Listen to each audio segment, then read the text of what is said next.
chosen ones. You were never meant to use the sacred plant like this. There is a reason your body reacts strangely after certain sessions. Why the room feels colder. Why sometimes your thoughts scatter instead of sharpen. What you've been taught about weed is not the whole truth. It's been fractured, distorted, stripped of its ancient ritual. And every time you misuse it, out of boredom, escapism, numbness, Thoth quietly rises from the unseen realms and rewrites your memory scroll. Not your brain, your soul's memory. You forget things you shouldn't. You lose pieces of dreams that were never supposed to vanish. You drop timelines you were born to walk. In Kemet, the green smoke was a tool, not a toy. It was for activation, not sedation. The priest kings would light it only on specific lunar alignments. Their breath was slow, intentional, reverent.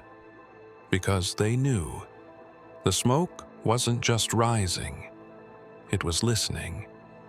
Every inhale carried data. Every exhale sent a signal back to the divine matrix. But when you smoke out of rhythm, with wounded emotion or deadened purpose, the signal corrupts. That's when Thoth steps in.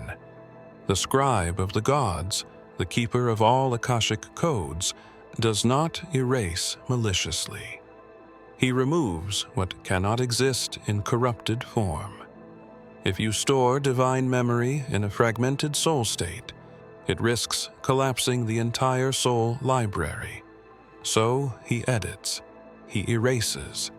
And the more you ignore the intention behind your smoke, the more fragmented you become. This is why so many chosen ones are walking around with blank spots in their inner compass. This is why synchronicities feel delayed. The channel is jammed, not because you're blocked, but because part of your map has been deleted. You were never told that cannabis was a technology. You were never told that certain strains were modified to bypass your inner guardians.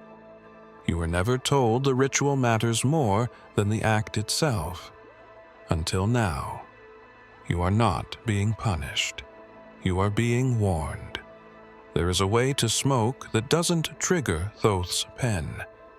A way to breathe that preserves memory instead of surrendering it. But to reclaim it, you'll have to revisit what you've forgotten and step into the ancient contract you unknowingly broke.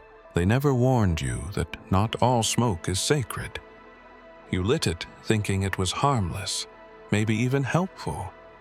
But the truth is, what enters your lungs enters your timeline, and what you exhale echoes across the soul plane. The green veil wasn't designed to cloud you. It was meant to prepare you for entry into deeper sight. A veil doesn't just hide, it shields.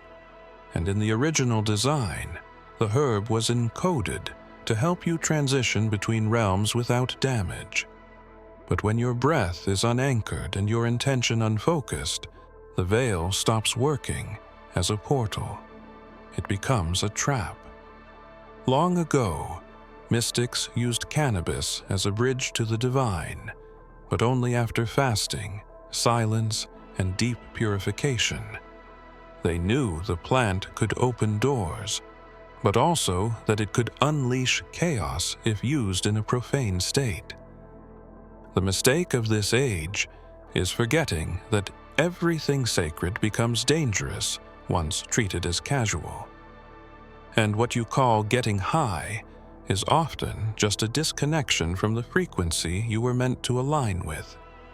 What you don't realize is that every time you lit up unconsciously, the veil thickened, not just around you but inside you. Your dreams began to distort, certain memories blurred. A name you once remembered vividly now escapes you. Your reflection feels delayed. This isn't coincidence.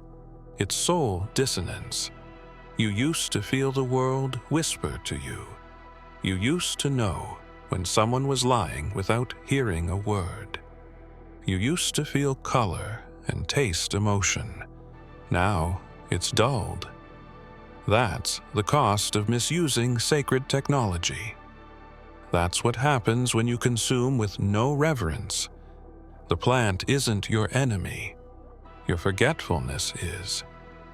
You were born with senses others don't have access to, and they buried them beneath fake teachings, distorted rituals, and engineered strains. You inhaled to relax, but the smoke was meant to activate. You exhaled to forget, but the smoke was meant to recall. Now, the veil hangs, not in the air, but behind your eyes. Before your first breath, a scroll was written with your soul's agreements, sealed in ether, inscribed in a language not made of sound, but frequency. That scroll is real. It exists not in libraries or temples, but in a plane beyond language, and Thoth guards it. He is not merely a god of writing. He is the keeper of cosmic agreements, the librarian of timelines, the gatekeeper of memory's flame. Each soul's record is inked in layers, some visible only when the right light hits. And cannabis, when used properly, is one such light. But misuse it, and the fire flickers, the ink fades. The scribe intervenes. Thoth doesn't erase vindictively.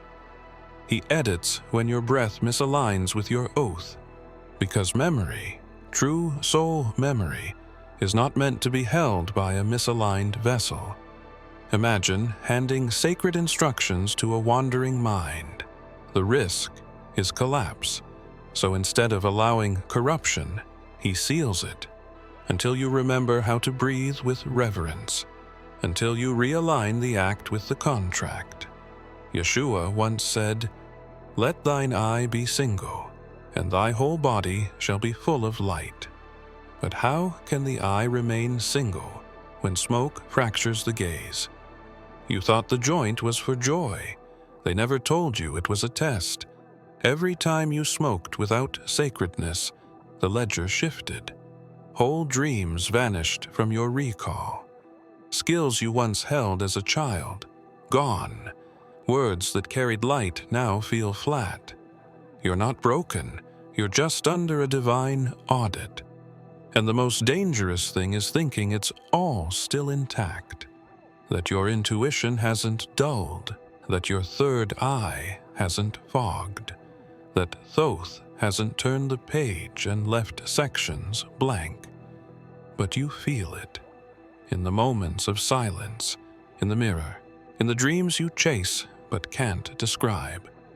Something is missing, and deep inside you know the missing pieces aren't gone. They've been placed out of reach. Not every plant is born of Earth's intention. Some were modified, whispered over in dark labs, structured not to heal, but to suppress. What was once sacred, an emerald bridge to higher perception, was twisted.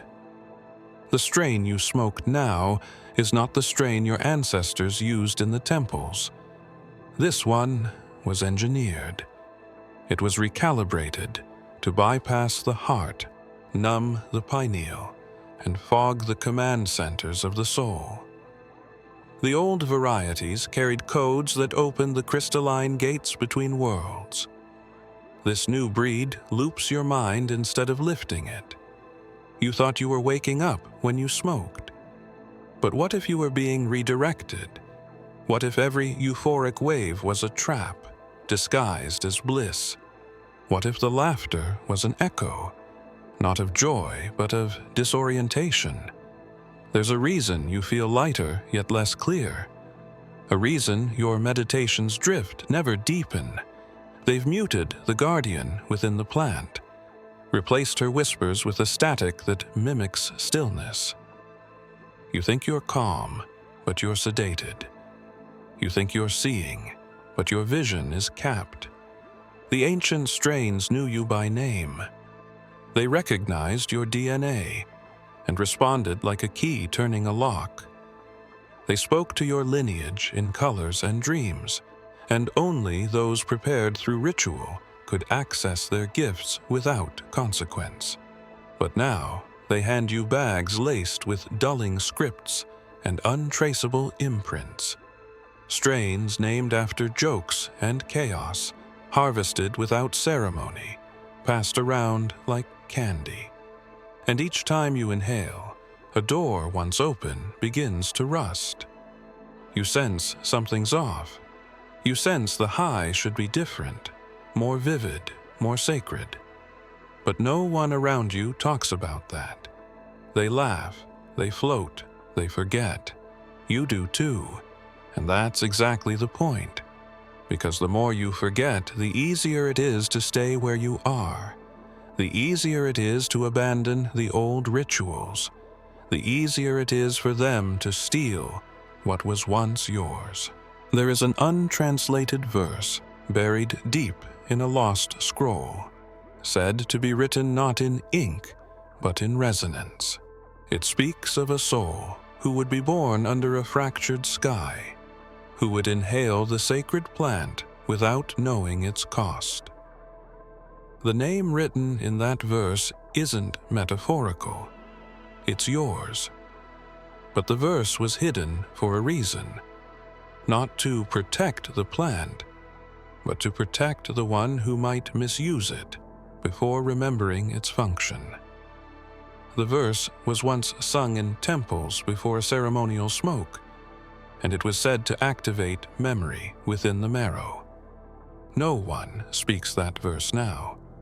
The melody was lost or stolen, but fragments of it appear in your dreams. Sounds you can't place, syllables that feel familiar but disappear upon waking. That's how memory speaks when it's been tampered with. You've been here before. This isn't your first life walking with the plant. In another age, you were its keeper.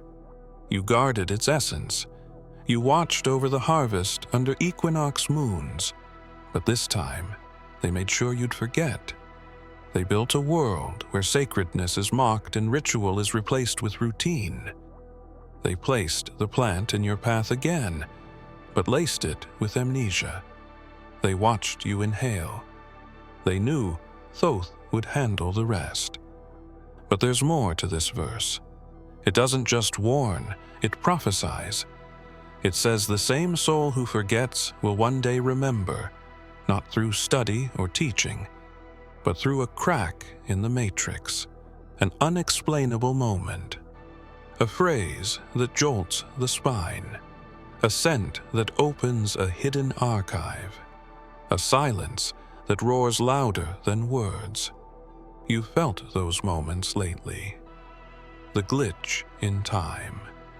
The way your breath slows without warning. The way a spark of memory tries to reach you before vanishing again. That's the verse trying to find you. That's the plant remembering your soul. The scroll that contains the verse was said to be written by a hand that glowed in darkness. It's been sealed since the time of the flood, and it will remain sealed unless the one whose name it carries recites the phrase aloud under sacred breath. Every inhale is a key. Every exhale is a message. But when breath is sent without purpose, it creates ripples in realms you cannot see. Smoking is not just a physical act. It is an astral broadcast. Your thoughts during the moment of inhalation are coded into that smoke. When those thoughts are fractured, angry, apathetic, or empty, the energy spirals into chaos. This chaos doesn't stay contained. It echoes across the subtle planes, disrupting paths, dreams, and even timelines. That's why some of your visions vanish before they complete.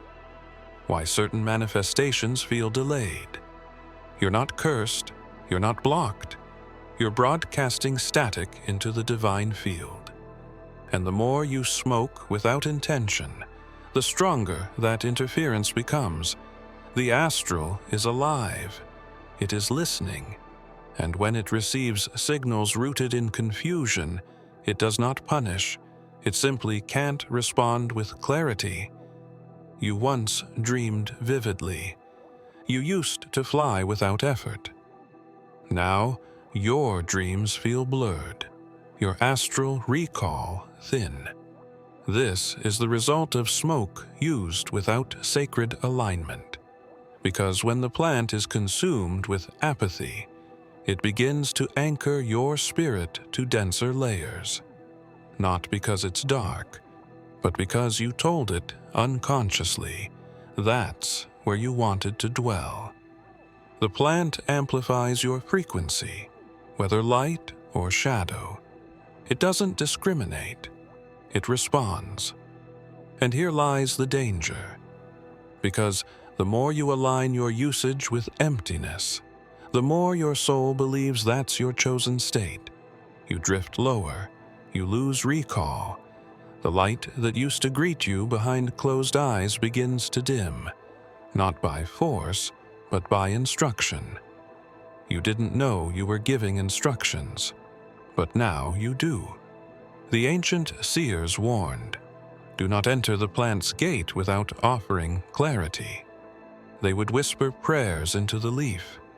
They would set intentions not just in mind, but in emotion. They smoked not to escape, but to meet themselves, their ancestors, the watchers beyond time. And when they exhaled, the astral responded. The realms opened. Yeshua once walked where the veil between worlds was thin. He understood the power of breath, of intention, of sacred presence. He did not condemn altered states. He transcended them, but he warned, not in sermon, but in vibration. Do not enter the temple drunk with confusion. It was not wine he spoke of, nor the plant. It was the state of the soul, because what you carry inward, you multiply. He knew that any tool, be it herb, silence, fire, or breath, becomes either a weapon or a stairway, depending on the heart of the one who wields it. The mind seeks escape, but the spirit seeks alignment. And when one alters consciousness without anchoring to truth, distortion follows. That distortion doesn't just affect you, it echoes across your field, reshaping the world you walk through. This is why Yeshua often retreated alone to the mountains or deserts. He wasn't hiding, he was realigning. He was demonstrating the blueprint. Elevation before elevation. Silence before sacred entry. Presence before power. Not everything sacred is loud. If you inhale the plant with haste, with scattered thoughts and no preparation, you walk into realms blindfolded. And in those states, you may hear what sounds like guidance, but it's often echo. You may feel what seems like peace, but it's often numbness. Without alignment, you risk mistaking the whisper of the ego for the voice of the spirit. Yeshua taught that the eye must be single, not scattered, not dulled. When the eye is single, the body is full of light. But your inner eye has been surrounded with haze, not from darkness, but from misuse of light. Not all high states are holy. Not all visions are truth. You are meant to experience expansion, not fragmentation. But each misaligned session pulls your inner compass further off center. And when your direction blurs, so does your purpose. The path bends, the voice quiets, the message fades. But even now, it can be reversed. Yeshua never spoke in riddles to confuse. He encoded light into phrases meant to awaken the memory. And one of those phrases still lingers at the edge of your mind, as if waiting for the right breath to speak it. There is a place behind your breath that most never reach. A silent chamber built before your body, carved not from stone, but from memory itself. Each time you inhale with the sacred plant, you approach the gates of this invisible temple. The door doesn't open with force or repetition. It responds to resonance. When your breath is shallow and your thoughts are loud, the gate remains closed. But when you smoke with stillness, when your heartbeat aligns with reverence, the temple lights begin to flicker. This temple is not symbolic. It exists in a plane adjacent to waking thought. You've been there before. Brief flashes when time felt slowed, when silence felt thick, when your vision turned inward. But you were never trained to notice, never told that certain strains activate that entry, never told that one careless breath could turn the temple into a maze instead of a sanctuary. Within its walls are your lost moments, the names you've forgotten, the faces you used to see in dreams, the instructions your soul carried before the world handed you distractions. These are not metaphorical concepts. These are real archives, and Thoth knows them all. He watches who enters. He sees who carries smoke with noise and who carries it with signal. If you arrive distracted, the temple blurs. If you arrive aligned, it responds like a mirror, not a mirror of your face, but your original form, the self before fragmentation. You were always meant to enter this place intentionally. It was never about getting high. It was about reaching deep. The plant was only ever the breath that cracked the lock. But now you hover near the gates without entering. You light up to escape instead of activate. And the temple, once luminous, begins to dim, not out of malice, but in response to your signal. Every sacred space responds to vibration. This one is no different. You felt glimpses, moments when the smoke wrapped around your thoughts and revealed something that couldn't be put into words. That wasn't illusion. That was proximity. Long before pipes and rolling papers, before grinders and modern names, there existed a ritual. It was not about technique, but alignment. The elders didn't light the plant casually. They spoke to it. They treated it as a sentient ally, not a product. There was an ancient code, not written in any book, but passed through breath and rhythm. Those who knew it never forgot their purpose. Those who forgot it began to lose parts of themselves without realizing. The code begins before the flame. It begins in the stillness of your intention, in the question you carry into the session, in the awareness of what you seek, not what you crave. The ancient ones would hum a specific note before the first inhale, a frequency that tuned their field to receive, not scatter. That frequency still exists, hidden in the memory of your bones. Then came the posture, not slouched, not distracted, but upright like a pillar. Spine aligned like an antenna, crown open, breath slow. No laughter yet, no conversation yet. Just the silence before communion, because they understood. The first breath speaks louder than the last. They didn't smoke to forget. They smoked to remember. The smoke was always circular. They passed it with the left hand, allowing energy to spiral clockwise. They spoke no word until the plant had spoken first. Only after the third exhale would one begin to speak aloud, and even then it was mostly questions. They understood that the herb was not here to numb, but to awaken. The numbness only came when the ritual was broken. When you bypass this code, you risk something subtle but devastating. You feel calm, but forget your dream. You feel inspired, but don't act. You feel connected, but cannot remember why.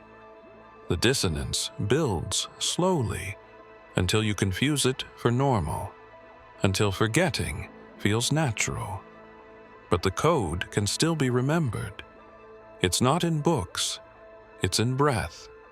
It's in the silence between thoughts, in the way your fingers move when you roll, in the thought that crosses your mind just before you light it. There is a moment in the ancient texts, often overlooked, when Yeshua breathes upon his disciples.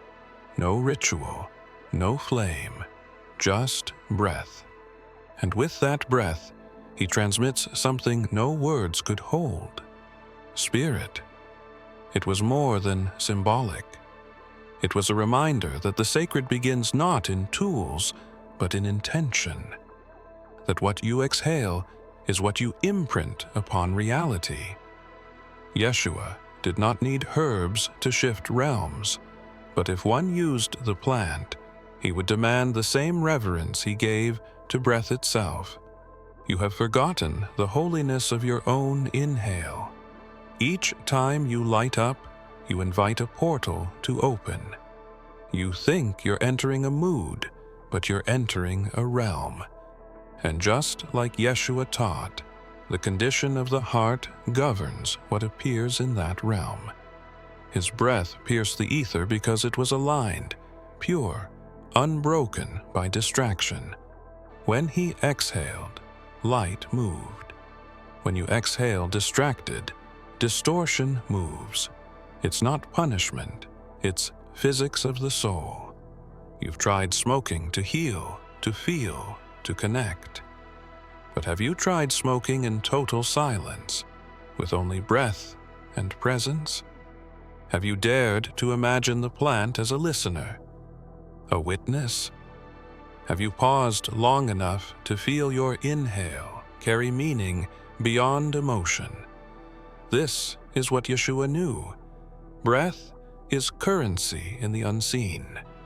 It spends itself on the reality you build. He never needed to get high because he lived high. But he would still retreat, still go into solitude, still fast. Not because he needed to escape, but because he was preparing the channel. That's what you must begin to do. Prepare the channel. Because the plant doesn't give you anything you don't already have. It only amplifies what's already present. And if your signal is fragmented, it will multiply the fragments. When he breathed, Yeshua transferred memory without language. You have that same potential. But your exhale must carry something more than smoke. It must carry alignment. Only then does the plant become divine. Only then does the portal open without distortion. You are not far from that kind of breath.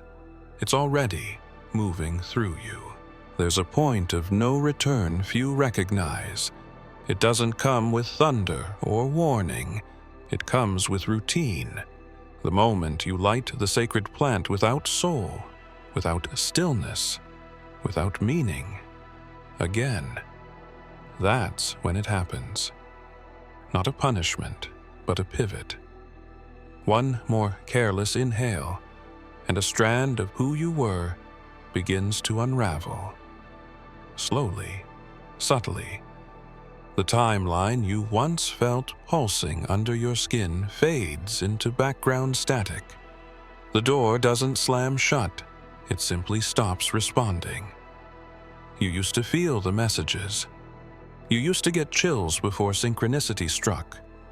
But now, your senses are muffled. Not broken, but buried.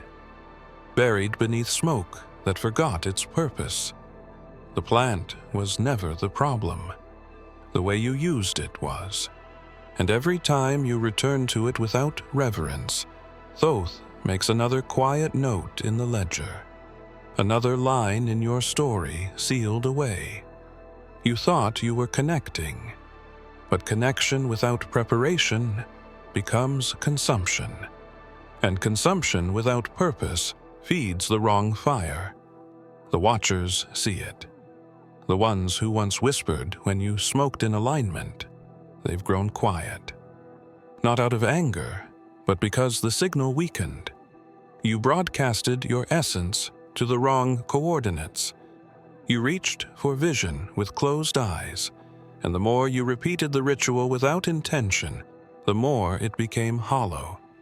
You kept lighting the flame, but the gateway behind it began to disappear. And now, one final inhale hovers. You don't know which session it will be.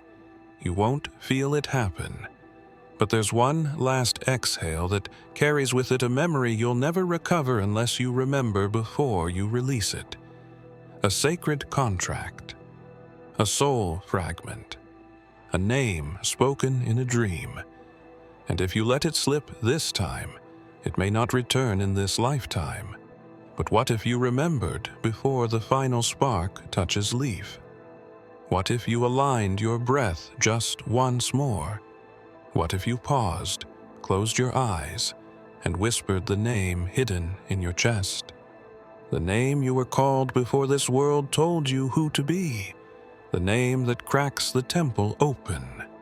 The name that rewrites the scroll. If you have come this far, it is crucial that you watch this next video here. But be warned, it is not for the faint of heart, for only the true chosen ones can handle this video. If you would like to also donate to help keep the channel going, our Buy Me a Coffee link will be in the description.